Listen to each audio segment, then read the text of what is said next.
पुलाखालून बरंच पाणी वाहून गेलं हा सुविचार आपण अनेकदा ऐकतो. मात्र बदलापूरकडे जाणाऱ्या उल्हास नदीवरील पुलाच्या बाबतीत हा सुविचार बदलून वापरण्याची वेळ आली आहे.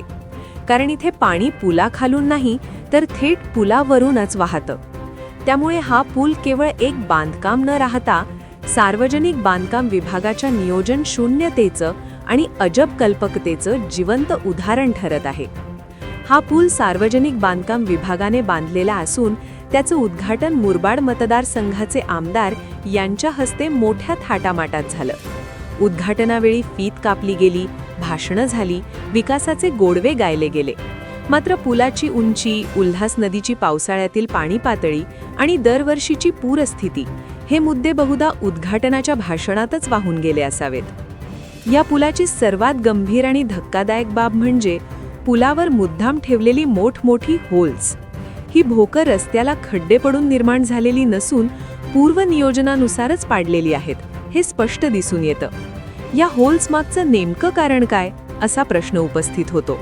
पाणी पुलावरून वाहावं म्हणूनच ही रचना करण्यात आली आहे का, की पाणी पुलाखालून न नेता रस्त्यावरूनच वाहू द्यायचं असा काही वेगळाच प्रयोग इथे करण्यात आला आहे? सार्वजनिक बांधकाम विभागाकडून या होल्समुळे पाणी खाली जाण्यास मदत होते असं सांगितलं जातं. मात्र प्रत्यक्षात या होल्सचा कसलाही फायदा होत नसून उलट तोटाच अधिक आहे.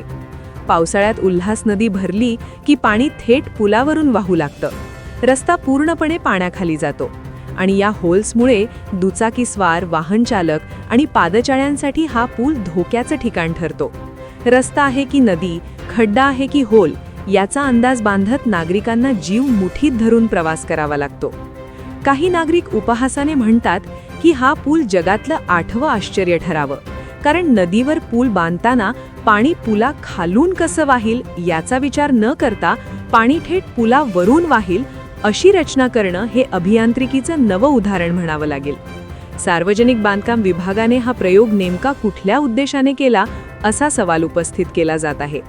या सगळ्या प्रकारात लोकप्रतिनिधी उद्घाटन करून मोकळे होतात, अधिकारी कागदोपत्री काम पूर्ण झाल्याची नोंद करतात आणि सामान्य नागरिक मात्र दर पावसाळ्यात आपला जीव धोक्यात घालून या पुलावरून प्रवास करतो. पावसाळा दरवर्षी येतो, नदी दरवर्षी भरते, तरी सुद्धा पुलाची उंची आणि रचना ठरवताना हे वास्तव का गृहीत धरलं जात नाही हा प्रश्न आजही अनुत्तरित आहे. हा लेख केवळ उपहासासाठी नसून नागरिकांच्या सुरक्षिततेसाठीचा इशारा आहे. सार्वजनिक बांधकाम विभाग, प्रशासन आणि संबंधित यंत्रणांनी या पुलावरील होल्स, कमी उंची आणि धोकादायक रचनेची जबाबदारी स्वीकारून तातडीने ठोस उपाययोजना केल्या नाहीत तर भविष्यात पुलाखालून नव्हे तर पुलावरून वाहणारं पाणी अनेक गंभीर अपघात आणि प्रश्न वाहून आणेल यात शंका नाही.